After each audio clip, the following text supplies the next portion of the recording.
ओम अज्ञानतिमिरान्धस्य ज्ञानाञ्जनशलाकया सत्स्वरूपमिलितं येन तस्मै श्रीगुरुवे नमः।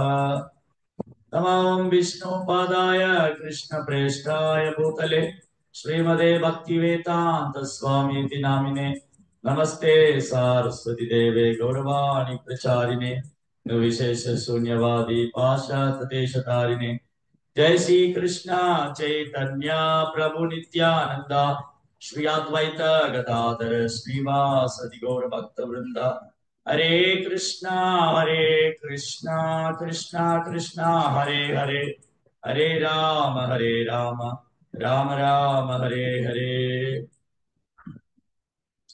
हरे कृष्णा பக்தர் எல்லாருக்கும் இனிமையான காலை வணக்கம். இன்றைய பாகவத சத்சங்க வகுப்புல கலந்துட்டு இருக்கிற எல்லா பக்தருக்கும் என்னுடைய பணிவான நமஸ்காரம். ஸ்ரீமத் பாகவதம் 3ஆம் ஸ்கந்தம் 5வது அத்தியாயம் மைத்ரேய மகரிஷிக்கும் புத்திர மகாத்மாவுக்கும் நடந்த உரையாடல்கள். படிக்கிற ஸ்லோகம் 12வது.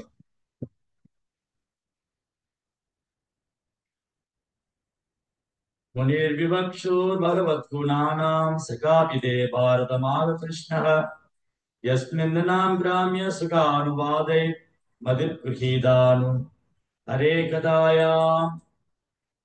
உங்களது நண்பரான கிருஷ்ண துவாபாயன வியாசர் பகவானின் உன்னதமான குணங்களை அவரது சிறந்த காவியமான மகாபாரதத்தில் முன்பே விளக்கியுள்ளார்.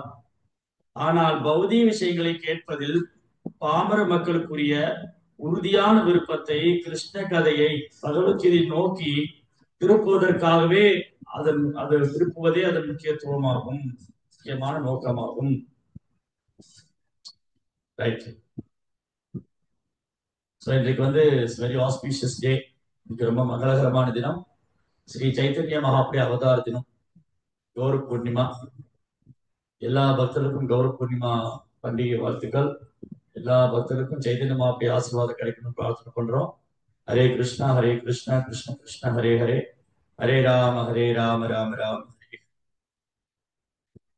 சைத்தன்ய மகாபிரபு பற்றிய உன்னதமான விஷயங்களை பேசுறதுக்கு முன்னாடி பகவத்கீதையுடைய அவசியம் என்ன, பாகவதத்துடைய அவசியம் என்ன, அதுக்கப்புறம் சைத்தன்ய மகாபிரிய அவதாரத்துடைய அவசியம் என்ன,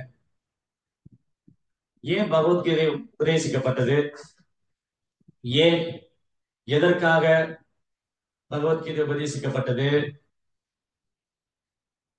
பாகவதம் எதற்காக வழங்கப்பட்டது,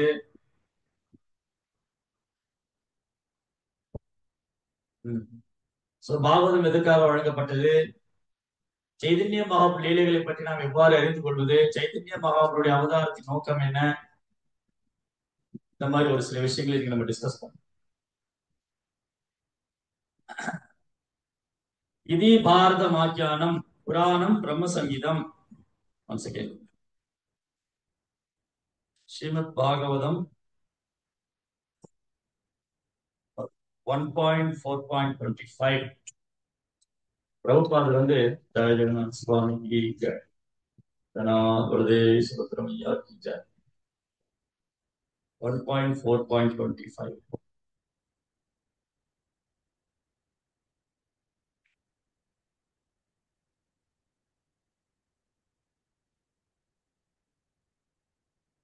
त्रिसूत्र द्विज बंधूनां त्रयीना श्रुति गोचरा कर्म श्रेयसि मूढानां श्रेय एवं भवेत्तिह इति भारतमाख्यानं कृपया मुनिना कृतं.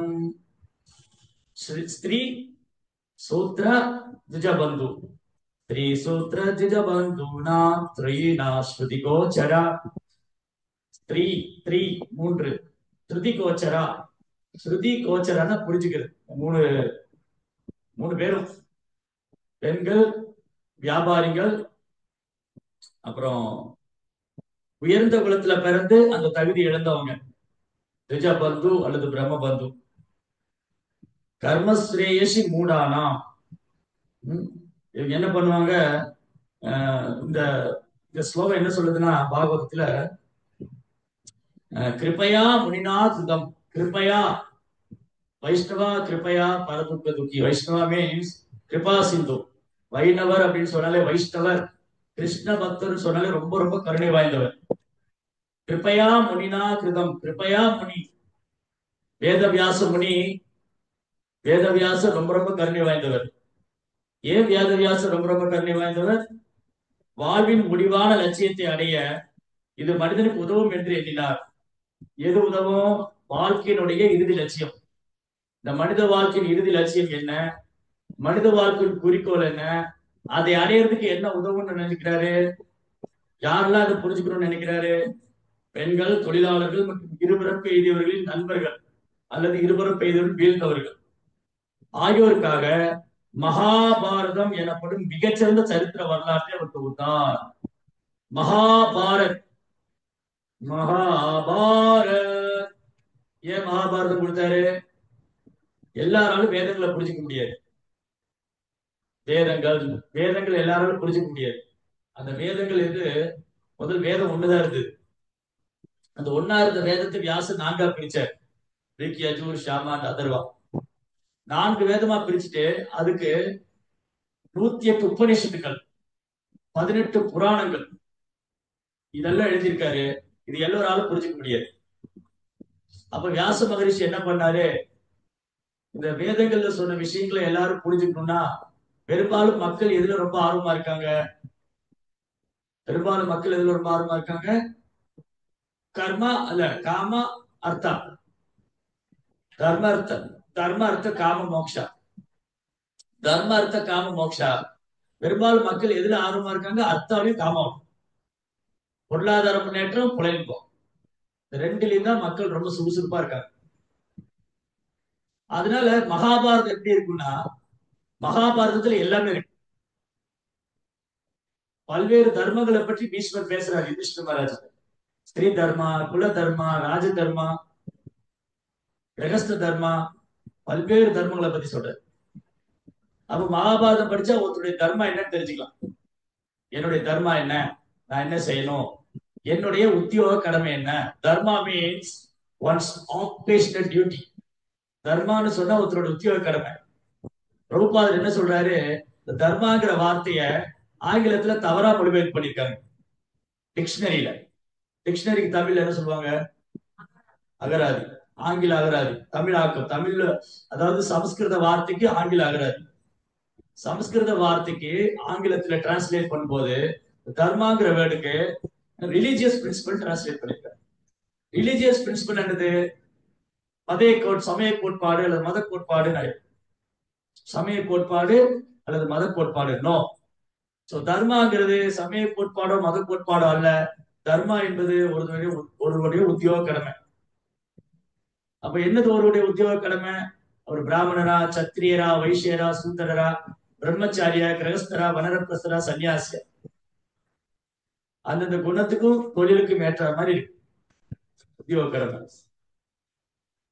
சோ மகாபாரத், மகாபாரதம் மூலமா எல்லாருக்கும் வேத ஞானம் கிடைக்கணும், எல்லாருக்கும் வேத அறிவு கிடைக்கணும். அப்ப வியாசர் என்ன பண்ணாரு? வேதங்களை யாரால புரிஞ்சுக்க முடியாது? வேதங்களை யாரால புரிஞ்சுக்க முடியாது? இன்னைக்கு எல்லாராலும் புரிஞ்சுக்க முடியல. ஏன்? இன்னைக்கு வேதங்களை யாருமே யாருமே வேதங்களை பார்க்கவும் இல்லை, படிக்கவும் இல்லை. ஏன்னா கலோ சூத்திர சம்பவா, கலியுகத்துல எல்லாம் சூத்திர இருக்காங்க. கலியுகத்துல எல்லாம் சூத்திர குணத்துல இருக்கிறதுனால, சூத்திர குணத்துல இருக்கிறதுனால கலோ சூத்திர சம்பவம். பிராமணர் ஆனா சூத்திர குலத்துல இருப்பாங்க.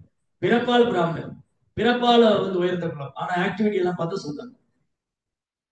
அதனால கலியுகத்துல வேதங்களை படிக்கிறது சாத்தியம் இல்லை. சோ அதனால வியாசதேவர் என்ன பண்ணாரு? கிருபையா முனினா கிருதம். வியாசர் ரொம்ப கருணையோட பாக்குறாரு, கலியுக மக்கள் எப்படி விடுபடுறது, அவங்க எப்படி விடுபடுவாங்க. அப்ப தாப்பரயுகம் முடியும் போது, தாப்பரயுகம் முடியும் போது கலியுகம் தொடங்கும் போது. சோ தாப்பரயுகத்துல மகாபாரத், மகாபாரதம் மூலமா வியாசர் ஒரு ஜீவனுடைய தர்மம் என்ன, அந்த தர்மத்தை எப்படி அவங்க சரியா பண்ணணும். அப்புறம் பொருளாதார முன்னேற்றம். அருள் எல்லாருக்கும் அவ்வளவு இல்லை, பொருள் எல்லாருக்கும் இந்த உலகம் இல்லை. இங்க பொருள் வேணும். கோயிலுக்கு போறதுனால பெட்ரோல் போட்டாதான் வண்டி ஓடும் இல்லையா? பொருள் எல்லாருக்கும் இவ்வளவே இல்லை, அருள் எல்லாருக்கும் அவ்வளவா இல்லை. அதனால வியாசர் என்ன பண்ணாரு?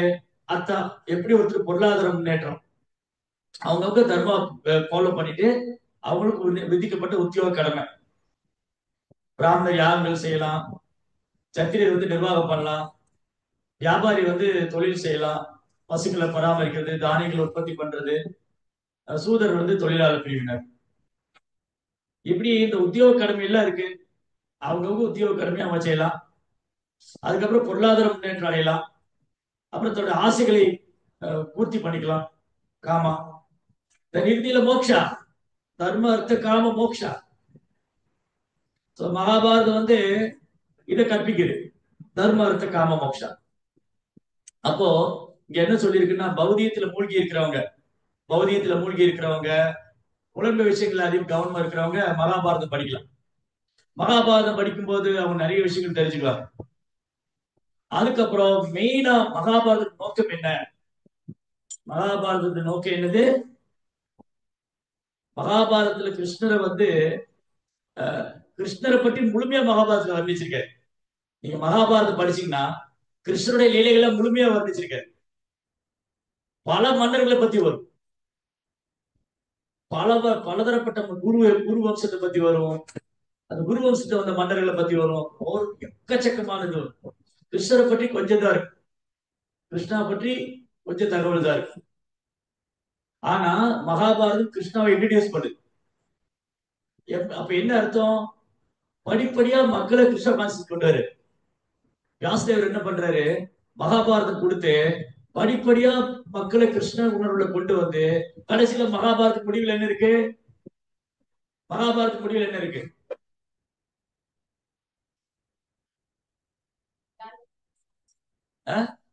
பகவத்கீதை. சோ மகாபாரதம் படிக்கிறவங்க பகவத்கீதை படிப்பாங்க. பகவத்கீதை படிச்சா என்ன ஆவாங்க? அவங்க பக்தராகும். பகவத்கீதை படிச்ச ஒரு பக்தர் ஆகும்போது, இல்லாட்டி பகவத்கீதை படிச்சு பிரயோஜனம் இல்லை. ஒருத்தர் மெடிக்கல் காலேஜ்ல போய் சேர்ந்தா டாக்டர் ஆகணும், இல்லாட்டி மெடிக்கல் காலேஜ்ல சேர்ந்து என்ன பிரயோஜனம்? ஒருத்தர் என்ஜினியரிங் காலேஜ்ல சேர்ந்தா என்ஜினியர் ஆகணும், இல்லாட்டி என்ஜினியரிங் காலேஜ் சேர்ந்து என்ன பிரயோஜனம்? ஒருத்தர் லா காலேஜ் சேர்ந்தா லாயர் ஆகணும், இல்லாட்டி லா காலேஜ் சேர்ந்து என்ன பிரயோஜனம்? அதே மாதிரிதான் ஒருத்தர் பகவத்கீதை படிக்கணும், பகவத்கீதை படிச்சா பக்தர் ஆகணும், இல்லாட்டி பகவத்கீதை படிச்சா என்ன பிரயோஜனம்? சோ இங்க ரொம்ப அழகா இங்க வந்து ரொம்ப அழகா சொல்றாரு. யாரு? விதுர மகாத்மா மைத்ரேயர்கிட்ட சொல்றாரு. மைத்ரேயருடைய நண்பர் வியாசதேவர்.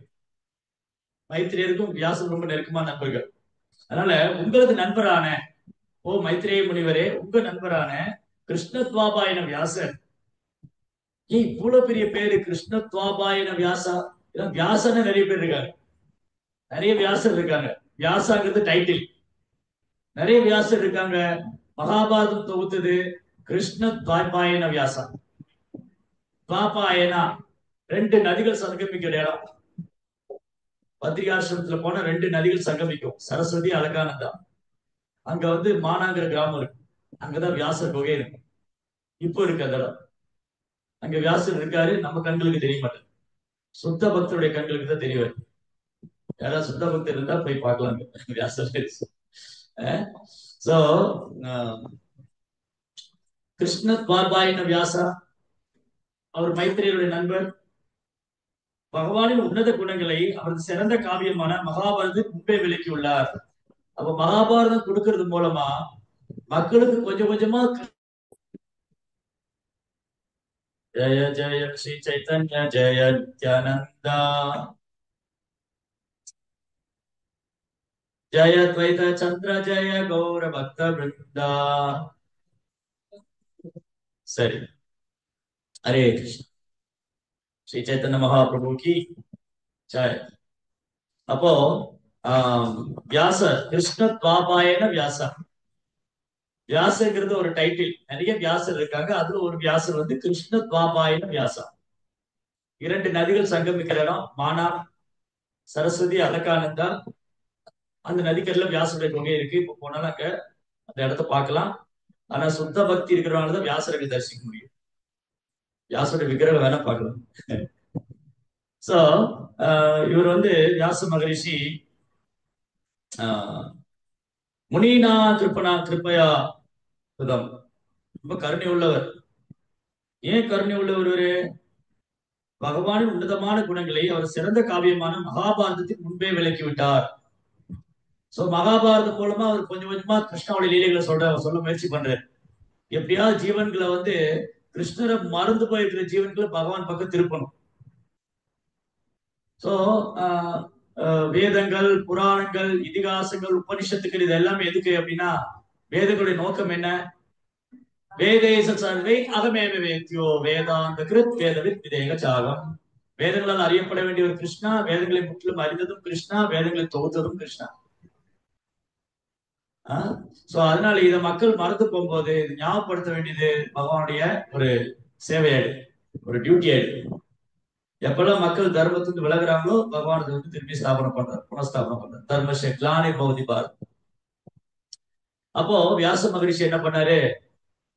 எல்லா ஜீவனுடைய நன்மைக்காக, குறிப்பா வேதம் புரிஞ்சுக்க முடியாதவங்க, வேத பாடசாலையில போய் படிக்க முடியாதவங்க, பெண்களுக்கு குருகுல் கல்வி அனுமதி இல்லை, அவங்க சன்னியாசம் எடுத்துக்கொள்றது அனுமதி இல்லை, இது மாதிரி சில விஷயங்கள் அவங்களுக்கு அனுமதி இல்லை. அதனால அவங்கள தாழ்ந்த நிலைமையில வச்சிருந்தாங்கன்னு அர்த்தம் இல்லை. அது அவங்களுக்கு அவசியம் இல்லாம இருந்தது. ஏன்னா பெண்கள் அவங்க இல்லத்த அரசி, அவங்க ரொம்ப முக்கியம். ஒரு குடும்பம் எப்படி வரணுங்கிறது அந்த பொண்ணு கையில தான் இருக்கு. ஒரு குடும்பம் எப்படி இருக்கணும், அந்த குடும்பத்தை நடத்திட்டு போறது எல்லாமே அந்த பெண்ணோட கையில இருக்கு. ரொம்ப திறமையா வீட்டை நிர்வாகம் பண்ணும். வீட்டை நிர்வாகம் பண்றது பெண்களுடைய திறமை. உத்தியோகம் புருஷ லட்சணம். சம்பாதிக்க வேண்டியது ஆணுடைய தர்மம். கலியுகத்துல எல்லாம் தலைகீழ மாறிடுச்சு. அது ரெண்டாவது, அது இருக்கட்டும், அப்புறமா டிஸ்கஸ் பண்ணுவோம். சோ என்னன்னா, ஸ்திரீ, பெண்கள், சூத்திரர்கள், வியாபாரிகள், இவங்க எல்லாருமே கிருஷ்ணரை புரிஞ்சுக்கணும் அப்படின்னு சொன்னா அவங்களுடைய நன்மைக்காக மகாபாரதம் வியாச தொகுத்தார். அந்த மகாபாரதம் மூலமா கிருஷ்ணருடைய தெய்வீகமான குணங்களை பத்தி சொல்றாரு. அப்புறம் மகாபாரதத்துடைய இறுதியில இந்த குருக்ஷேத்திர போர்க்களத்துல பகவத்கீதை கொடுத்திருக்காரு. பகவத்கீதை ஆரம்ப நிலை பாடம். பகவத்கீதையை ஆரம்ப நிலை பாடம்னா நம்ம நிலைமையை யோசிக்கங்க. பகவத்கீதைங்கிறது ஆரம்ப நிலை பாடம் தான். இது 5000 வருஷத்துக்கு முன்னாடி பகவான் சொன்னாரு ஆரம்ப நிலை பாடம் பகவத்கீதை. பகவத்கீதையை ஆரம்ப நிலை பாடம் சொன்னா அவர் பாகவதம், சைத்தன்ய சரிதாமிரதத்துல என்ன சொல்றது? அதை கொஞ்சம் நீங்க அப்புறம் டிஸ்கஸ் பண்ணணும். அப்போ எல்லா வேதங்கள், எல்லா உபநிஷத்து, சர்வ உபநிஷத்துக்காகவும் கீதா மகாத்மத்துல என்ன சொல்லியிருக்கு? எல்லா உபநிஷத்தையும் எடுத்து அந்த பசுவாக்கி, அந்த பசு வேதங்களை பசுவாக்கி, கிருஷ்ணர் 1000 சிறுவர் அந்த பசுவோடைய மடியில பால் கறக்கிறார். அந்த பால் தான் பகவத்கீதை. அதை பருகும் மாணவன் ஃபர்ஸ்ட் ஸ்டூடெண்ட் அர்ஜுனா, கண்ணுக்குட்டி. அர்ஜுனா கண்ணுக்குட்டி. எல்லா வேதங்களின் சாரும் பகவத்கீதை பால், எல்லா வேதங்களும் பசுவா, எல்லா உபநிஷத்தையும் பசு வடிவுல, எல்லா உபநிஷத்தும் பசுவாயிடுத்து. பசுவாக்கி கிருஷ்ணா 1000 சிறுவன் பால் கறக்கிறாரு. அந்த பால் தான் கீதா அமிர்தம் மகத். கீதா அமிர்தம், கீதா அமிர்தம் மகத். பகவத்கீதை எடுங்க, இந்த ஸ்லோகம் மறந்து போச்சு. சர்வோபனிஷதோகாவோ கோபால நந்தனோ பார்த்த ஸ்வர்கத்த ஸ்லோகம்.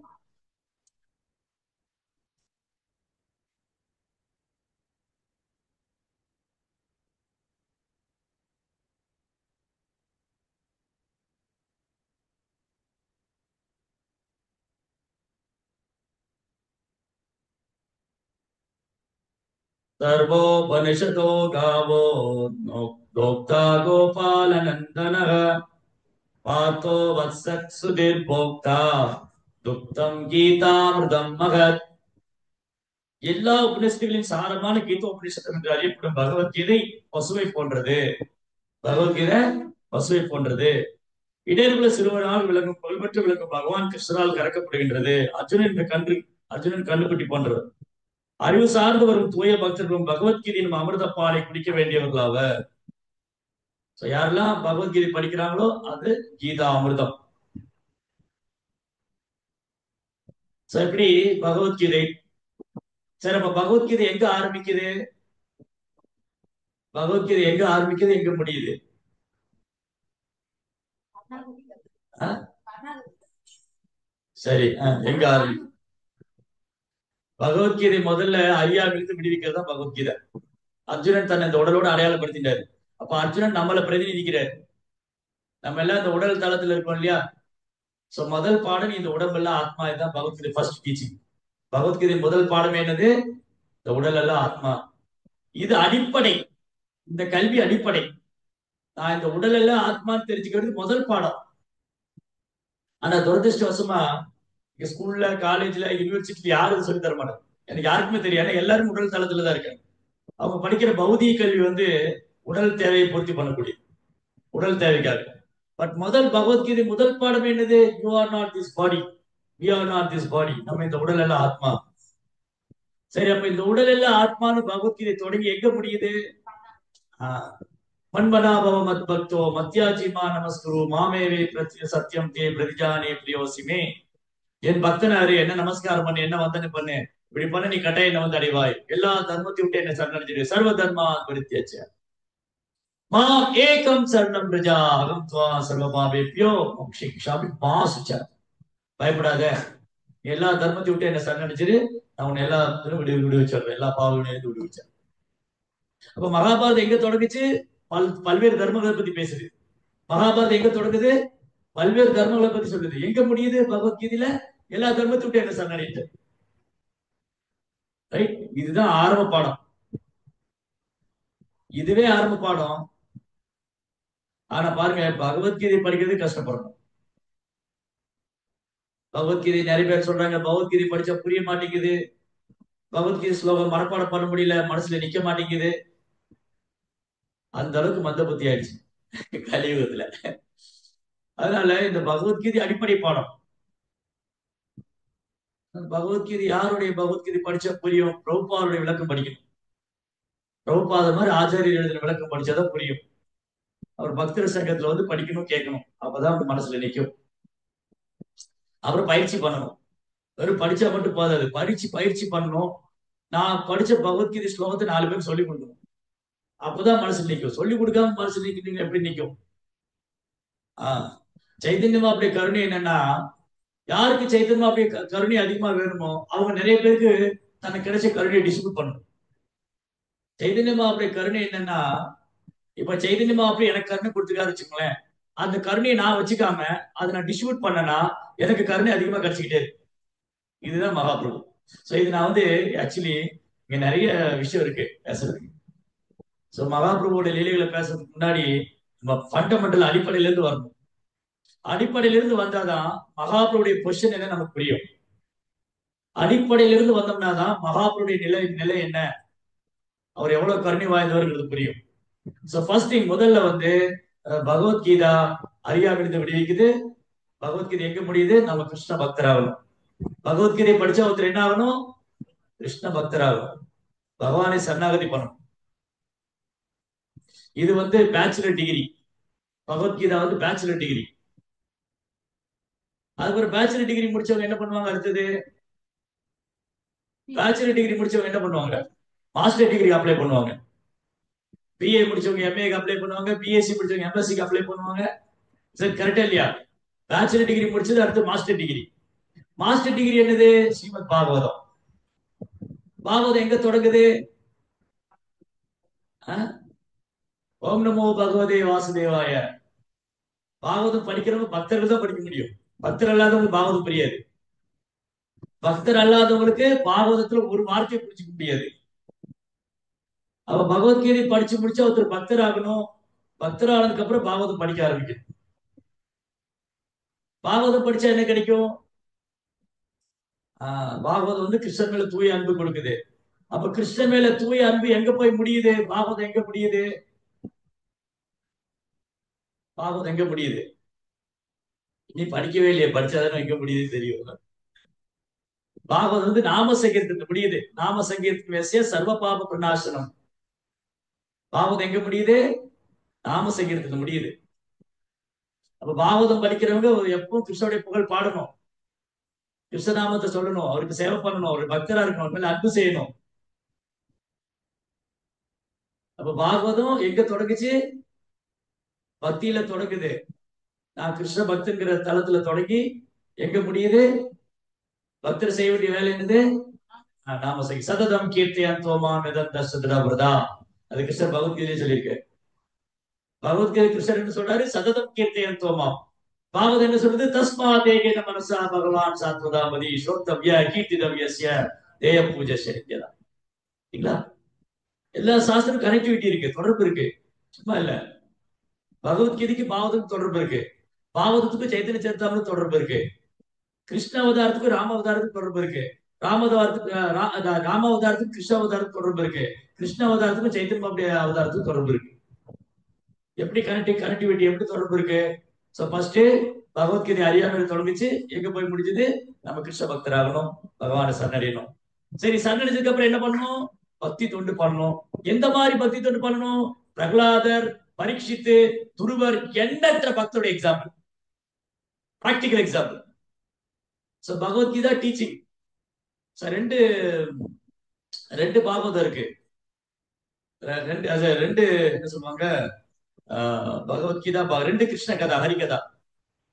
ரெண்டு கிருஷ்ண கதா ஹரிகதா, ஒண்ணு பகவத்கீதை, ஒண்ணு பாகவதம். பகவத்கீதை பகவானே சொன்னது, டீச்சிங், கிருஷ்ணாவுடைய உபதேசம். Bhagavatam practical application. Practical application அங்க படிச்சு நீங்க செயல்படுத்தணும். பகவத்கீதை அறியாமல் விடுவிச்சு கிருஷ்ண பக்தராகணும்னு சொல்லுது. பாகவதம் என்ன பண்ணுது? இந்த கிருஷ்ண பக்தி எப்படி பயிற்சி பண்ணணும்னு சொல்லி கொடுக்குது. So many realisations, varieties of realisation. எக்கச்சக்க பக்தருடைய அனுபவம், பிரார்த்தனைகள். பீஷ்மருடைய பிரார்த்தனை, குந்தி தேவியோட பிரார்த்தனை, பிரகலாதுடைய பிரார்த்தனை, துருவனுடைய பிரார்த்தனை. Bhagavatam full of prayers, realisation, deep realisation, ஆழமான அனுபவங்கள். ஒருத்தர் கிருஷ்ண பக்தி எப்படி பயிற்சி பண்ணணுங்கிற ஆழமான அனுபவம். சோ பாகவதம் ஸ்மரணத்தில் முடியுது. ஸ்மரணம், யாரு ஸ்மரணம்? எப்படி ஸ்மரணம் பண்ணணும்? நாம சங்கீர்த்தனம் வேசிய சர்வ பாவ பிரகாசம். நாம சங்கீர்த்தனம் பண்ணணும். ஓகே, சைதன்ய சரிதாமிரதம் எங்க தொடங்குது? நாம சங்கீர்த்தனம் தான் தொடங்குது. எங்க முடியுது? கிருஷ்ண பிரேம், கிருஷ்ண பிரேம். சோ சைதன்ய சரிதாமிரதம் அப்போ PhD டாக்டரேட். அப்போ இந்த பக்தி இன்ஸ்டிடியூட்ல, இந்த பக்திங்கிற இந்த இடத்துல பிரபுபாதர் இந்த இயக்கத்தை சாதாரண இயக்கமா இல்ல. இது ISKCON is not ordinary movement. பிரபுபாதர் ஒரு கிளாஸ்ல சொல்றாரு அடிக்கடி, பிரபுபாதர் லெக்சர் கேட்டவங்க தெரியும், don't think this Krishna conscious movement is ordinary movement, this scientific movement. கேட்டிருக்கீங்களா? இந்த கிருஷ்ண உணர்வு இயக்கத்தை சாதாரண இயக்கம் நினைக்காதீங்க, இது விஞ்ஞான பூர்வமானது. இந்த கிருஷ்ண பக்தி இயக்கத்தை சாதாரணமா நினைக்காதீங்க, இது விஞ்ஞான பூர்வமானது, சயின்டிபிக் மூமெண்ட். சோ அதனால இங்க ஒரு கிரந்தத்துக்கு ஒரு கனெக்டிவிட்டி, கண்டினியூட்டி இருக்கு. கண்டினியூட்டி அண்ட் கனெக்டிவிட்டி, தொடர்பு, சம்பந்தம் இருக்கு. நேற்று பேசலையா? சம்பந்தம் வந்துருச்சா? சம்பந்தம், அபிதயா, பிரயோஜனா, அந்த டாபிக் வந்துச்சு. இப்போ சம்பந்தம் என்னது? பகவத்கீதை சம்பந்தம். பகவத்கீதை ஏன் சம்பந்தா? ஏன் பகவத்கீதை சம்பந்த ஞானம் சம்பந்தா? நமக்கு கிருஷ்ணருக்கு என்ன ரிலேஷன்ஷிப் சொல்லுது பகவத்கீதா, இல்லையா? கிருஷ்ணருக்கு எனக்கு என்ன உறவு இருக்கு? நான் யாரு, கிருஷ்ணர் யாரு? பகவத்கீதை 5 முக்கியமான விஷயம் இருக்கு. என்னது? ஜீவா, ஈஸ்வரா, பிரகிருதி, காலா, கர்மா. ரைட்டா? இதெல்லாம் அடிப்படையா தெரிஞ்சுக்கணும், ஃபண்டமெண்டல் அடிப்படையா தெரிஞ்சுக்கணும். சோ பகவத்கீதா சமுத ஞானம், கிருஷ்ணருக்கு எனக்கு என்ன சமுதிரம் இருக்குன்னு சொல்லுது. பாகவதம் அபிதேயா. அபிதேயா என்னது? Practical application. எப்படி கிருஷ்ண பக்தியை பயிற்சி பண்ணணும், ஒரு தூய பக்தர் எப்படி ஆகணும், ஒரு தூய பக்தருடைய அடையாளம் என்ன, அவர் எப்படி பிரார்த்தனை செய்வார், எப்படி நடந்துக்குவார். கரெக்டா? பாகவதம் அபிதேயா. சைத்தன்ய சரிதாமிரதா பிரயோஜனா, கிருஷ்ண பிரேம். பாருங்க, அதனாலதான் பிரபுபாதர் இந்த 3 சாஸ்திரத்துக்கு விளக்கம் கொடுத்திருக்காரு மெயினா. வேற எந்த சாஸ்திரம் பிரபுபாதம் விளக்கம் கொடுக்கல. பகவத்கீதை, பாகவதம், சைத்தன்ய சரிதாமிரதம். கலியுக மக்களுக்கு இது போதும், இதை ஒழுங்கா படிச்சு பக்தி பயிற்சியால பெரிய விஷயம். கலியுகத்துல பகவத்கீதா, பாகவதம், சைத்தன்ய சரிதாமிரதம் இதை புரிஞ்சுட்டாலே போதுமானது. அதனால பிரபுபாதர் என்ன பண்ண, பிரபுபாதர் இந்த யுகத்துக்கான ஆச்சாரியர், பிரபுபாதர் கலியுகத்துக்கான ஆச்சாரியர். பிரபுபாதர் என்ன பண்ணாரு, இந்த மூணு போதுமானது. இந்த உபநிஷத் படிக்கலாமா, அந்த உபநிஷத் படிக்கலாமா, இந்த புராணம் ஒண்ணு நோ, நோ நீட், அவசியமே இல்ல. Bachelor degree Bhakti Shastri Bhagavad Gita and master degree Bhakti Vaibhav Bhagavatam Chaitanya சரிதாமிர்தம் பக்தி வேதாந்தா பக்தி சர்வபௌமா இருக்கு. பிரபுபாதா சிஸ்டமேட்டிக்கா ரொம்ப அழகா பக்தி சொல்லிக் கொடுக்கிறார். அதனால பக்தி வேதாந்த சுவாமி. பிரபுபாதர் ஏன் பக்தி வேதாந்த சுவாமி? கிருஷ்ணர் மேல கிருஷ்ணர் மேல எப்படி அன்பு வளர்க்கணும்னு சொல்லி தராரு, வேதனுடைய எல்லா ரகசியத்தையும் வெளிப்படுத்துறாரு. அதனாலதான் பக்தி வேதாந்த சுவாமி அவர் இந்த தெய்வத்துக்கான ஆச்சாரியர். சோ இப்படி வியாசதேவர் மகாபாரதம் தொகுத்ததே பகவத்கீதைக்காக வேண்டிதான். பகவத்கீதை படிக்கும்போது கிருஷ்ணர் மேல அன்பு வளர ஆரம்பிக்கும். அதுக்கப்புறம் பாகவதத்துக்குள்ள நுழையும் போது அந்த அன்பு அதிகரிக்கும்.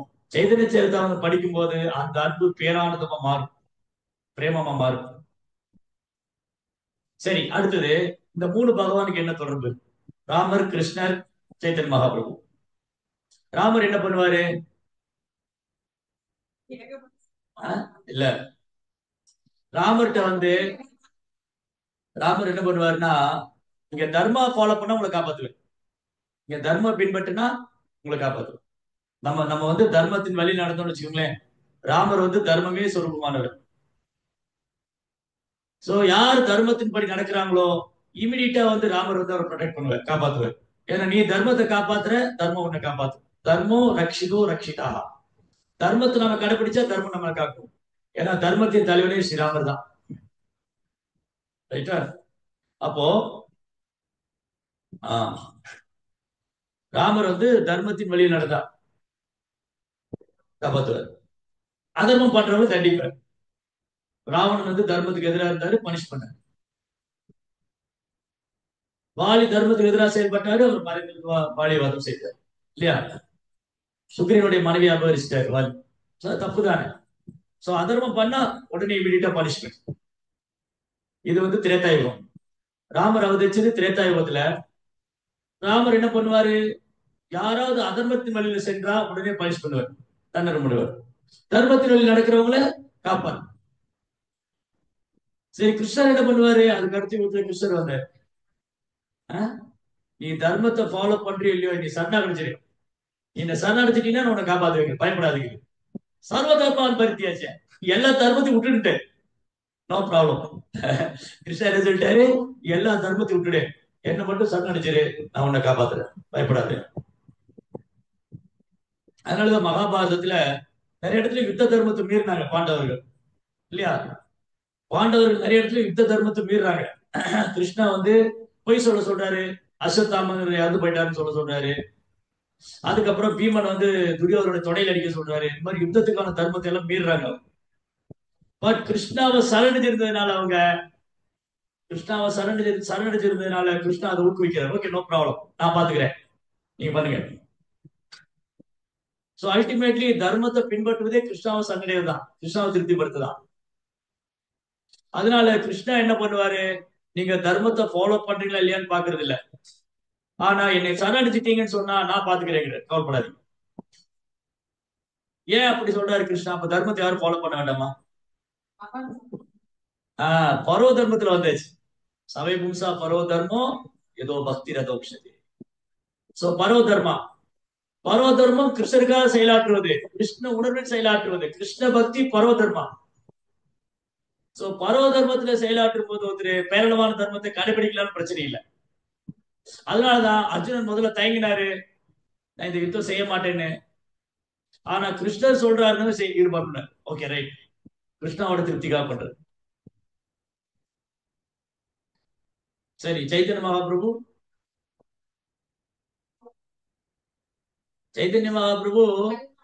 நம்ம தர்மம் ஃபாலோ பண்றோமா இல்லையா ஒண்ணு பார்க்க மாட்டேன். எல்லாருக்கும் அனுகிரகம், எல்லாருக்கும் அனுகிரகம். பாபி தாப்பி யதாச்சிலோ, பாபி தாப்பி யதாச்சிலோ ஹரிநாம் உதாரினோ தாரா சாட்சி ஜெகாய் மதாய். ரொம்ப மோசமா மனிதர்களே கடைநிலையானவங்க, தகுதியே இல்லாதவங்க, எந்த ஒரு தகுதியும் கிடையாது. பகவான் முன்னாடி வந்து நிக்கிறதுக்கு தகுதியே இல்லாதவங்க கலியுக மக்கள், ரொம்ப கீழ்நிலையானவங்க. பத்திதா पतिता पावन हेतु तव अवतार मसम पतिता प्रभु न पै प्यार. பதித பாவனா வீழ்ந்த ஆன்மாக்களை விடுவிக்கிறதுக்காக வந்த चैतन्य महाप्रभु. श्री कृष्ण चैतन्य प्रभु दया करो मोरे तुम बिना हे दयालु जगत जगत संसारे. மகாபிரபு என் மேல கருணை காமிங்க, உங்களை விட கருணை வாய்ந்தவர் யார் இருக்க முடியும்? நல்லா ரூப கோசாமி சனாதன் கோசாமி ரெண்டு பேரும் பெரிய பண்டிதர்கள். அவங்க வந்து தன்னுடைய பணிவுனால மகாபிரபு என்ன பிரார்த்தனை பண்றாங்க, வாயில புல்லு கட்டு வச்சுட்டாங்க. வாயில புல்லு கட்டு வச்சுட்டு மகாபிரபு முன்னாடி ஒரு தண்டம் மாதிரி தலையில விழுந்து நமஸ்காரம் பண்ணாங்க. ஒரு தடி தரையில விழுந்த மாதிரி. என்ன சொல்றாங்க, மகாபிரபு நாங்க கேள்விப்பட்டோம் நீங்க ரொம்ப கருணை வாய்ந்தவர், நாங்க வந்து மனிதர்களே ரொம்ப கடைநிலையானவங்க, நாங்க பிறப்பால பிராமண குலத்துல பிறந்து முசல்மான் வீட்டுல அந்த நவாபட்டி எல்லாம் வேலை செய்யறேன், அவன் அவன் வந்து பசுமாமிசம் சாப்பிடுறான், எங்களை விட ஒரு ரொம்ப கீழேயான ஆன்மாவை நீங்க பார்க்க முடியுமா? பார்க்க முடியாது. அப்ப நாங்க கேள்விப்பட்ட நீங்க ரொம்ப கருணை வாய்ந்தவர்னு, அதுக்கு பொருத்தமானது நீங்க எங்களை விடுவிச்சிட்டீங்கன்னா பொருத்தமா இருக்கும். இது அவங்க பணிவுனால பிரார்த்தனை செய்யறாங்க. ரூப கோசாமி சனாதன் கோசாமியும் தன் பணிவுனால அப்படி பிரார்த்தனை செய்யறாங்க. மகாபிரபு வந்து நம்ம தர்மத்தை பின்பற்றமா பின்பற்றது இல்லையா, நான் புண்ணியவானா பாவியா எதுவும் பார்க்க மாட்டேன். ஹரிநாம சொல்லிட்டா இமிடியா அவர் ரிலீவ் பண்ணிடுவார், விடுதலை பண்ணிடுவார். ஹரே கிருஷ்ணா மந்திரம் சொல்லி அவங்கள விடுவிச்சிடுறாரு. அவன் மகாபுருடைய கருணை யாருக்கு கிடைக்காது? மகாபுருடைய கருணை எல்லாருக்கும் இருக்கு. ஒருத்தர் கொடும் பாவியா இருந்தாலும் சரி, பாவிலே கொடுமையான கொடும் பாவி, நிறைய பாவம் செஞ்சிருக்காரு, ஜெகாய் மாதாவை விட மோசமான பாவம் எல்லாம் பண்ணி நிறைய பேர் இருக்காங்க. அந்த காலத்துல பிரபுபா சொல்லுவார், அன்னைக்கு ரெண்டு ஜெகாய் மதம் தான் இருந்தாங்க, இன்னைக்கு உலகெல்லாம் ஜெகாய் மதம் இருக்காரு. அவங்களெல்லாம் விடுவிக்கிற அளவுக்கு சைத்தன்ய மகாபுரு கருணை இருக்கு. அன்னைக்கு சைதன்ய மகாபுரு ரெண்டு ஜெகாய் மதையை விடுவிச்சாங்க, பிரபுபாது போய் எண்ணற்ற ஜெகாய் மதையை விடுவிச்சாங்க. அந்த சக்தியை வந்து சைதன்ய மகாபுரு பிரபுபாது கொடுத்துருந்தார், கௌரவாணி பிரச்சாரிணி. சரி, அப்போ சைத்தன்ய மகாபுரு கருணை யாருக்கு கிடைக்காது? ஒருத்தருக்கு கிடைக்காது சைத்தன்ய மகாபுரு கருணை. யாருக்கு? அபராதம் பண்றவங்க, பக்தர்களுக்கு குற்றம் விளைவிச்சுட்டா மகாபிரபு கருணை கொடுக்க மாட்டார். தலைகள் என்னாலும் கிடைக்காது. வைஷ்ணவ அபராதம் பண்ணா தலை குப்புற நின்னாலும் மகாபிரபு கருணை கொடுப்பாங்க. மகாபிரபு வந்து ரொம்ப ரொம்ப மிருதுவானவர். சைத்தன்ய சரிதாமிரதம் என்ன சொல்லி, சைத்தன்ய மகாபிரபு ரோஜா பூ போல மிருதுவானவர், பாறையை போல கனமானவர். பக்தர்கள்ட்ட வரும்போது ரோஜா பூ மாதிரி மிருதுவா இருப்பார், அபராதிகள்கிட்ட வந்து ரொம்ப கடினமா இருப்பார், இறக்கமே காமிக்க மாட்டார். அப்ப வைஷ்ணவருக்கு யாரும் அபராதம் பண்ற, வைஷ்ணவர் குற்றம் விளைவித்து விட்டால் பக்தர்களை குறை சொல்றது, குற்றம் காண்றது, அவதூறு பேசு, இதெல்லாம் பண்ணா மகாபுரம் என்ன பண்ண மாட்டோம், அனுகிரகம், மாப்பிள்ளை அனுகிரகம் கிடைக்காது. அதனால ரொம்ப அழகான இது. அப்ப பாருங்க எவ்வளவு கருணை வாய்ந்த அவதாரம் சைத்தன்ய மகாபிரபு. கருணையே ஆயுதமா எடுத்துட்டு வந்திருக்கு. ஒரு யுகத்திலையும் ஒரு ஆயுதம் கொண்டு வந்தார். ஆனா சைதன்ய மகாபிரபு அவதாரத்துல கருணையே ஆயுதமா கொண்டு வந்திருக்கு. கருணைதான் ஆயுதம், வேற ஒண்ணும் இல்ல. எல்லாரும் கருணை கொடுக்கணும். அவன் தர்மத்தை பின்பற்றானா இல்லையா, தகுதி இருக்கா இல்லையா, உயர்ந்தவனா தாழ்ந்தவனா, எந்த பாரபட்சம் எந்த பாகுபாடும் கிடையாது. எல்லாருக்கும் ஃப்ரீயா டிஸ்ட்ரிபியூட் பண்ற சைத்தன்ய மகாபிரபு. அதனால கலியுகத்துல நம்ம ரொம்ப பாக்கியம் பண்ணிருக்கோம். இப்பதான் 500 வருஷம் தான் இருக்கு சைத்தன்ய மகாபிரபு வந்து போய். கலியுகம் வந்து மொத்தம் 4,32,000 வருஷம். கலியுகம் எவ்வளவு மொத்தம்? 4,32,000 வருஷம். அதுல 5,000 வருஷத்துக்கு போயிருக்கு. அந்த 5,000 வருஷத்துக்குள்ள இப்ப 500 வருஷத்துக்குள்ள சைத்தன்ய மகாபிரபு வந்துட்டு போயிருக்காரு. இந்த 5,000 வருஷத்துக்குள்ள கிருஷ்ணர் வந்துட்டு போயிருக்காரு. இந்த கலியுகம் இருக்குல்ல, இது ரொம்ப ஸ்பெஷல். ஏன்னா இந்த கலியுகத்துல வைவசுத மன்வந்தரத்துல இந்த கலியுகத்துல கிருஷ்ணா டைரக்டா வர்றாரு. அவர் அவதாரத்தோட அவதாரம் டைரக்டா வர்றாரு. அப்ப சைத்தன்ய மகாபிரபு டைரக்டா வருது, நேரடியா வந்திருக்காரு. கிருஷ்ணாவும் சைத்தன்ய மகாபிரபு நேரடி அவதாரம் பண்ணியிருக்காரு. எவ்வளவு பாக்கியம். சோ இன்னும் ரொம்ப பாக்கியம். இப்பதான் பிரபுபாதர் மறைஞ்சிருக்காரு. பிரபுபாதர் மறைஞ்சு ஒரு 20 வருஷம் இருக்குமா? 20 இல்ல 19 பிரபுபாட் டிஸ்அப்பியரன்ஸ் இயர் மறந்துருச்சு. 1979 78 45 இயர்ஸ் 46 இயர்ஸ் கிட்டத்தட்ட 50 வருஷம் தான் இருக்கு. 50 வருஷம் கூட ஆகல பிரபுபாதர் மறைஞ்சு. ஒரு சுத்த பக்தர். அப்புறம் இன்னும் என்ன பாக்கியம், இன்னைக்கு பிரபுபாடி சீடர்கள் இருக்காங்க நம்ம வழி நடத்துறதுக்கு. பிரபுபாடி சீடர்கள் இருக்காங்க, சுத்த பக்தர்கள் குருமார்கள் இருக்காங்க. அப்ப எவ்வளவு பாக்கியம் பண்ணிருக்கு பாருங்க, எவ்வளவு பாக்கியம் பண்ணிருக்கோம்.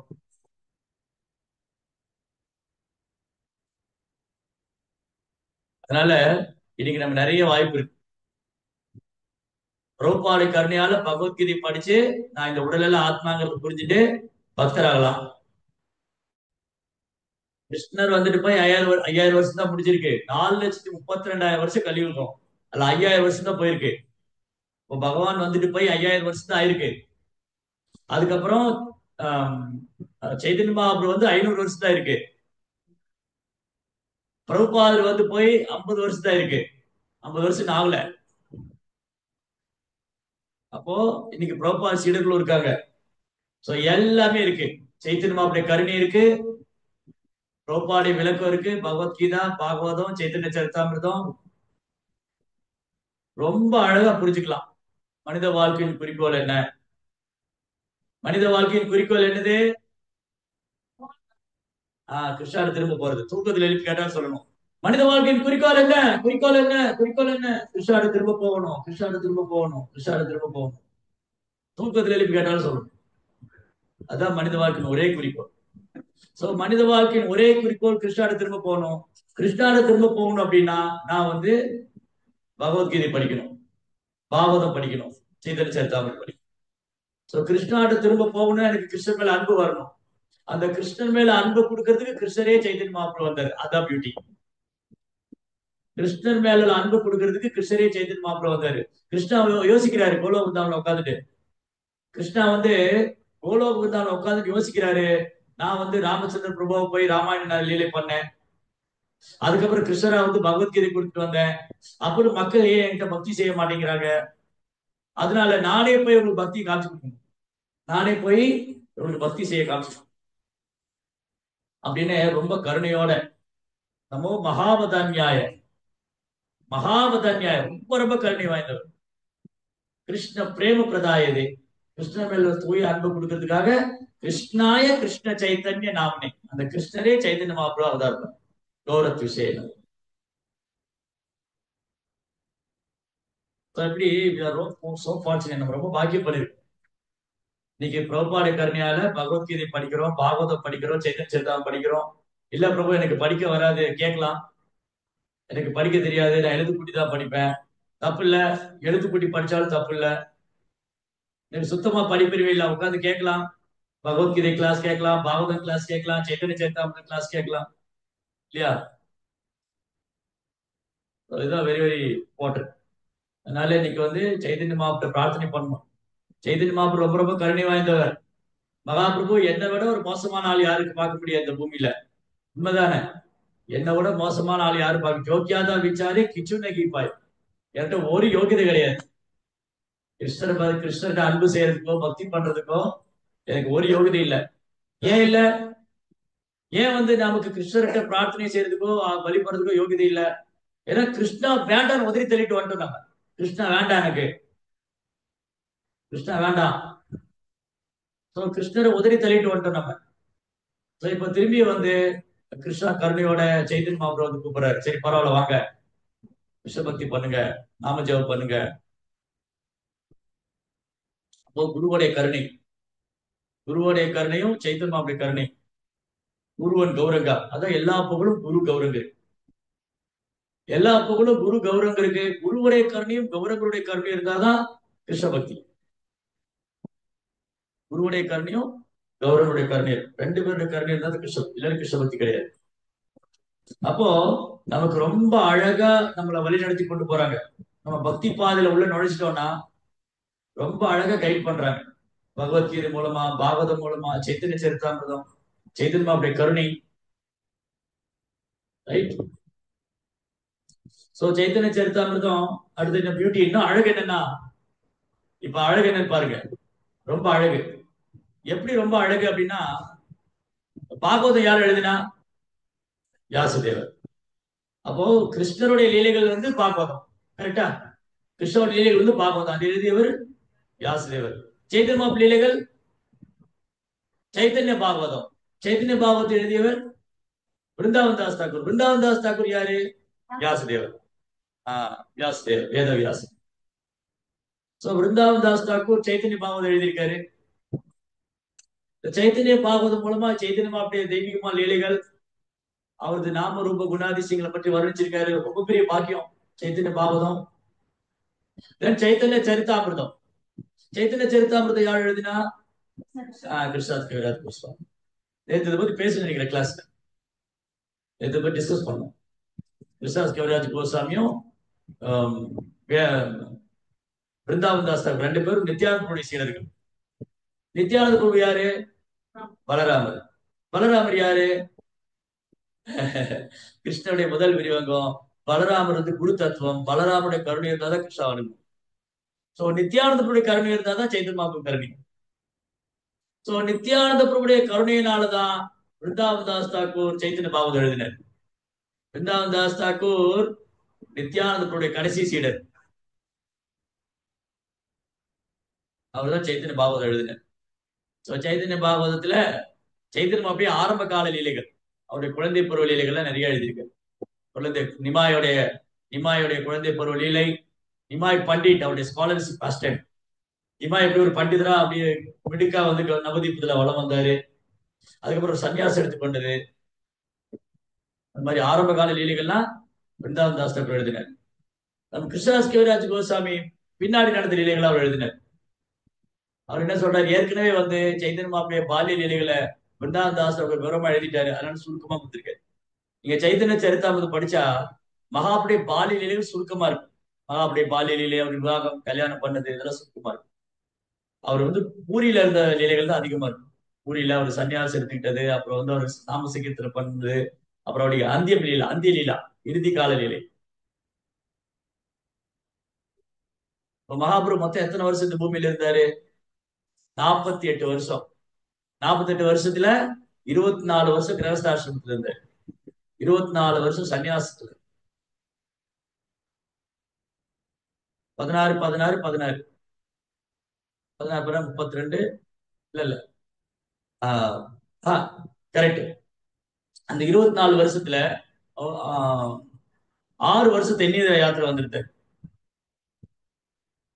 அப்புறம் 6 வருஷம் வந்து பூரியில பூரியில தங்கிட்டு அங்கிருந்து பிரச்சாரம் பண்ணிட்டு இருக்காரு. இந்த மாதிரி அவருடைய லைஃப் டிவைட் பண்ணலாம்.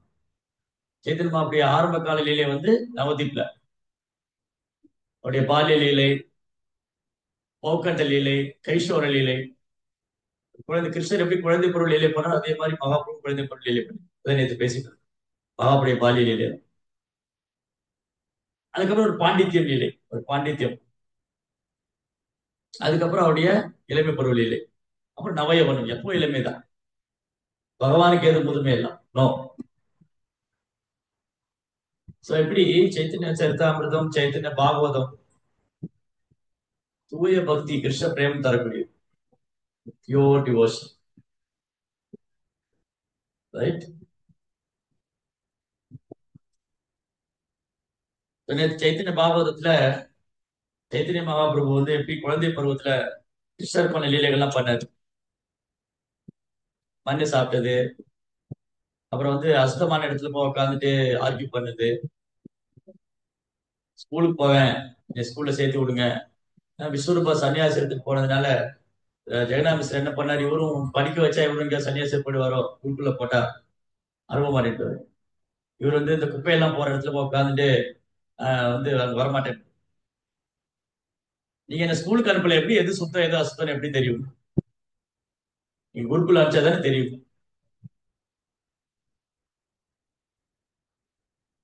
நேற்று வந்து நம்ம சத்சங்கத்துல ஆஹ் நான்கு குமாரர்கள் எப்படி மகாபிரபு தரிசனம் பண்ணாரு பேசிட்டு இருக்கோம். பில்வகிராம் வெஸ்ட் பெங்கால்ல நான்கு குமாரர்கள் பகவான சேத்துமா தரிசனம் பண்ணாங்க. அங்க வந்து நிம்பார்க்க ஆச்சாரியர் வந்திருக்காரு. நிம்பார்க்கா நிம்பார்க்க ஆச்சாரியர் வந்து குமார சம்பிரதாயத்துக்கு வர்றாரு. நிம்பார்க்க ஆச்சாரியா தூய பக்தி, பகவான் மேல அவ்வளவு அன்பு இருக்கு. அவரு சைத்தன்ய மகாபிரபு தரிசனம் பண்ணியிருக்காரு நவதீப்ல வந்து அந்த பில்வகிராம்ல. நிம்பார்க்க சம்பிரதாயத்திலிருந்து குமார சம்பிரதாயத்துக்கு பகவான் ரெண்டு விஷயம் எடுத்து கொடுத்தாரு. என்னது? குமார சம்பிரதாயத்துல நிம்பார்க்க சம்பிரதாயம் 4 சம்பிரதாயத்திலிருந்து ரெண்டு ரெண்டு விஷயங்கள் சைத்தன்ய மகாபிரபு எடுத்து கொடுத்தாரு. மொத்தம் 4 சம்பிரதாயம், அங்கீகரிக்கப்பட்ட அதிகாரப்பூர்வமான 4 சம்பிரதாயம். 4 சம்பிரதாயத்திலிருந்து ரெண்டு ரெண்டு விஷயங்கள் சைத்தன்ய மகாபிரபு எடுத்து கொடுத்தாரு. ஸ்ரீ சம்பிரதாயத்திலிருந்து வைஷ்ணவ சேவா, சுத்த பக்தி, பியூர் டிவோஷன். சுத்த பக்தியும் வைஷ்ணவ சேவையும் ஸ்ரீ சம்பிரதாயத்துல எடுத்து கொடுத்தாரு. சரி, அதுக்கப்புறம் மாத்துவ சம்பிரதாயத்துல இருந்து கிருஷ்ணர் தான் பரம புருஷோத்தமனான முழுமுதற் கடவுள், கிருஷ்ணரை தவிர வேற எந்த வழிபாட்டுக்கும் இடம் கிடையாது, கிருஷ்ணர் தான் பரம புருஷோத்தமனான முழுமுதற் கடவுள். அதுக்கப்புறம் மாயாவாத கொள்கையை முறியடிக்கூடிய தத்துவார்த்தங்கள், மாத்வாச்சுடைய கமெண்ட்ரி, மாத்வருடைய விளக்கம் வந்து எப்பேற்பட்ட மாயாவாதிகளும் முறியடிச்சிடும் தத்துவ ரீதியா. சோ தத்துவார்த்தங்கள்ல வந்து மாயாவாத கொள்கையை முறியடிக்கிறதும் அப்புறம் கிருஷ்ணரை முழுமுதற் கடவுளா எடுத்துக்கும். இது மாதுவ சம்பிரதாயம். அப்புறம் குமார சம்பிரதாயத்துல இருந்து விஷ்ணுசாமி சம்பிரதாயம், குமார் ரெண்டு சம்பிரதாயம். விஷ்ணுசாமி சம்பிரதாயத்துல இருந்து அவர் சரணாகதி, கிருஷ்ணரை எப்படி சரணாகதி பண்ணணும். அதுக்கப்புறம் ராகானுக பக்தி. ராகானுக பக்தினா இயல்பா எப்படி பக்தி செய்யுது. குமார சம்பிரதாயத்திலிருந்து ரெண்டு விஷயம். ஒண்ணு ராதா வர்ஷிப், ராதரணி வழிபடுறது. அப்புறம் கோபி பாவம், கோபிகளுடைய கலங்கம் இல்லாத பக்தி. இப்ப திரும்ப சொல்லுங்க, 4 சம்பிரதாயத்துல என்னென்ன எடுத்து கொடுத்தாரு சேத்திரமா? ஸ்ரீ சம்பிரதாயத்துல என்ன எடுத்து கொடுத்தாரு? வைஷ்ணவ சேவா, சுத்த பக்தி. ருத்ர சம்பிரதாயத்திலிருந்து மாதுவ சம்பிரதாயம், கிருஷ்ணரை முழுமுதற் கடவுளை ஏற்றுக்கொள்றது, மாயாவாத தத்துவங்களை முறியக்கூடிய தத்துவார்த்தங்கள், ஸ்காலர் நாலேஜ், ஸ்கிரிப்சர்ஸ், கமெண்ட்ரி, மாதருடைய விளக்கங்கள். அடுத்தது குமார சம்பிரதாயத்தின் எடுத்து கொடுத்தாரு. ராதா வர்ஷிப், ராதை வழிபடுறது, ராதா கிருஷ்ணர் வழிபடுறது, ஒரு கோபிகளுடைய பாவம். விஷ்ணுசாமி சம்பிரதாயம், ருத்ர சம்பிரதாயம். விடிய விடிய ராமாயணம் கேட்டு எங்க ஊர்ல ஒருத்தர் சொன்னார், சீதைக்கு ராமையான்னு கேட்ட சித்தப்பான்னு சொன்னார். அந்த ருத்ர சம்பிரதாயத்துல இருந்து ராகானுக பக்தி, சரணாகதி. இது 4மே வந்து 4 சம்பிரதாயத்துக்கும் சைத்தன்ய மகாபிரபு எடுத்து கொடுத்திருக்காரு. நீங்க வந்து நவதீப்ல போனீங்கன்னா வெஸ்ட் பெங்கால்ல மாயாப்பூர்ல நவதீப் தாம், அங்க வந்து யோகபீட் இருக்கு, சைத்தன்ய மகாபிரபு அவதார ஸ்தலம். அங்கே பக்தி சித்தாந்த சரஸ்வதி தாக்கூர் வந்து ஒரு கோயில் கட்டியிருக்காரு. ஸ்ரீ கௌர் கந்தர்விகா கிரிதாரி, கௌர் கந்தர்விகா கிரிதாரி, சைத்தன்ய மகாபிரபு ராதாகிருஷ்ணர் விக்கிரகம் இருப்பாங்க. அந்த கர்ப்ப கிரகத்தை சுத்தியும் 4 சம்பிரதாயத்துடைய ஆச்சாரியருடைய விக்கிரகங்கள் இருக்கும். அந்த ஆல்டர் இருக்கும் கர்ப்ப கிரகம். அந்த கர்ப்ப கிரகத்தை சுத்தியும் 4 சம்பிரதாயத்தோட ஆச்சாரியருடைய விக்கிரகம். ருத்ரர், ருத்ர சம்பிரதாயத்துக்கு ருத்ரர், பிரம்ம சம்பிரதாயத்துக்கு பிரம்மா, மாதுவ சம்பிரதாயத்துக்கு வந்து மாதுவ சம்பிரதாயத்துக்கு பிரம்மா, அப்புறம் வந்து ஸ்ரீ சம்பிரதாய லட்சுமி, அப்புறம் குமார சம்பிரதாயம் 4 குமார். அவங்களுக்கு பக்கத்திலேயே அந்த சம்பிரதாயத்தை விஸ்தாரம் பண்ண ஆச்சாரியர் இருப்பாங்க. பிரம்ம சம்பிரதாயத்துக்கு மாதுவாச்சாரியர், ஸ்ரீ சம்பிரதாயத்துக்கு ராமானுஜாச்சாரியர், ருத்ர சம்பிரதாயத்துக்கு வந்து விஷ்ணு சுவாமி, குமார சம்பிரதாயத்துக்கு நிம்பார்க்க ஆச்சாரியர். இந்த 4 சம்பிரதாயம் நீங்க பார்க்கலாம். அத கர்ப்பகிரகத்தை சுத்தி 4 கார்னர் இருக்கும். சின்னதா தான் இருக்கும். ஒரு இந்த மாதிரி ஒரு சின்ன ஒரு கேபின் மாதிரி இருக்கும், அதுல வச்சிருப்போம். பாத்துருக்கீங்களா? அதை மறந்துட்டீங்க. இது மாதிரி 4 சம்பிரதாயம் அதிகாரப்பூர்வமானது. நிம்பார்க்க ஆச்சாரியா சைத்தன்ய மகாபிரபு சந்திச்சிருக்காரு, சைத்தன்ய மகாபிரபு தரிசனம் பண்ணிருக்காரு பில்வகிராம்.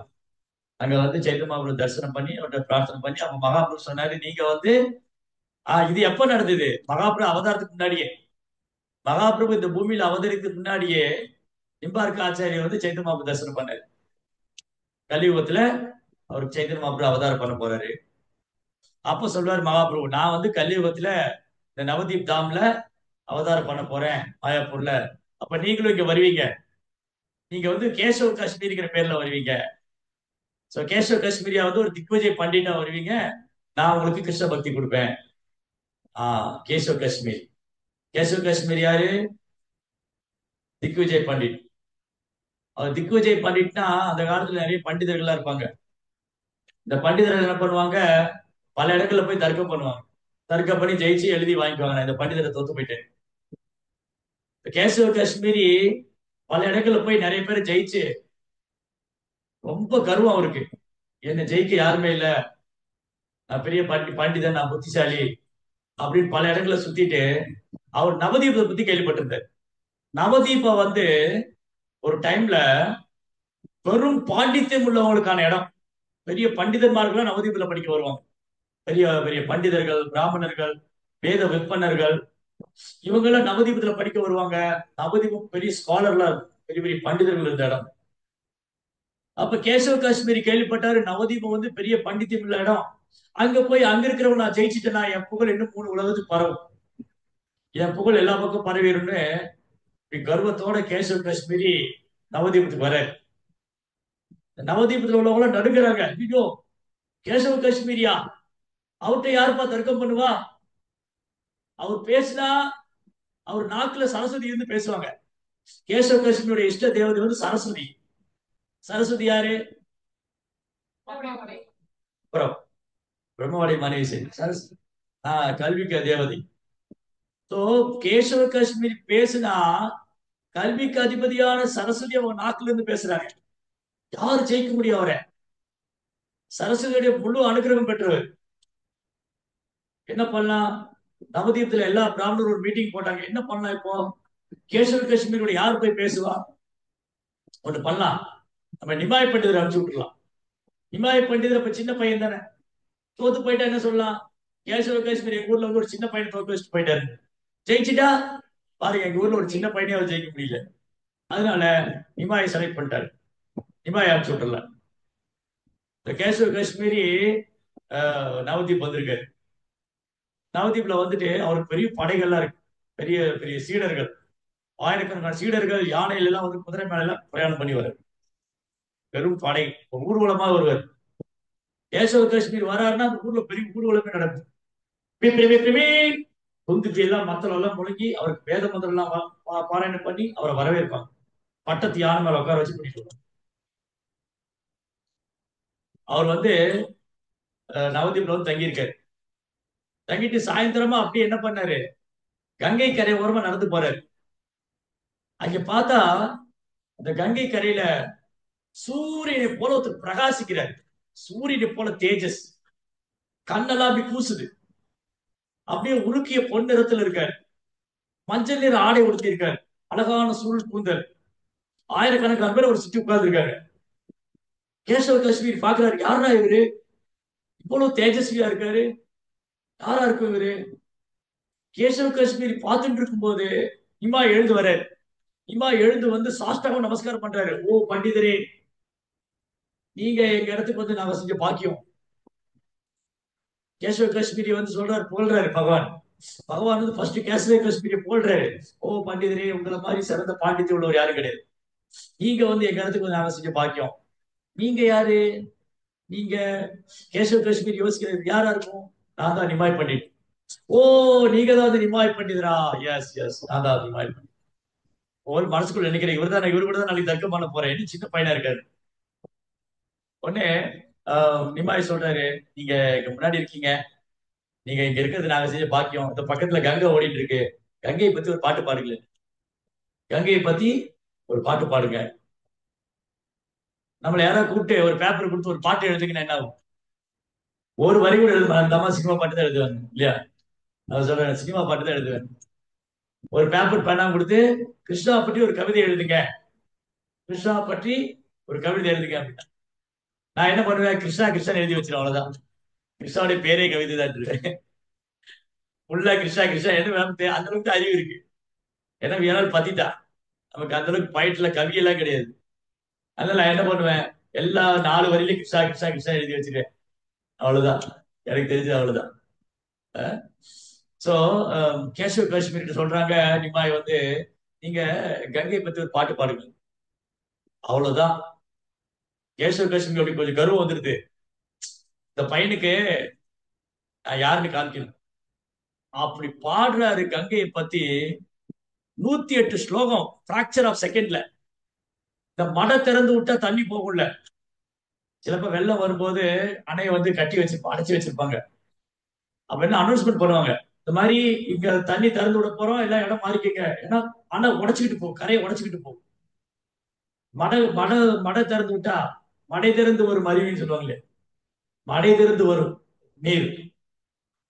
அப்படி அப்படி ஃப்ளோ, அப்படி ஓடுது. மடை திறந்து வெள்ளம் வர வெள்ளம் மாதிரி, மடை திறந்து விட்ட வெள்ளம் மாதிரி கேசவ காஷ்மீரி வாயிலிருந்து அப்படி ஸ்லோகங்கள் சரளமா போறாரு. காயத்ரி சாரி கங்கா பத்தி 108 ஸ்லோகம் சொல்றாரு. இமாயோட ஸ்டூடெண்ட் இருக்குல்ல, ஆடு வாயை திறந்து பாக்க.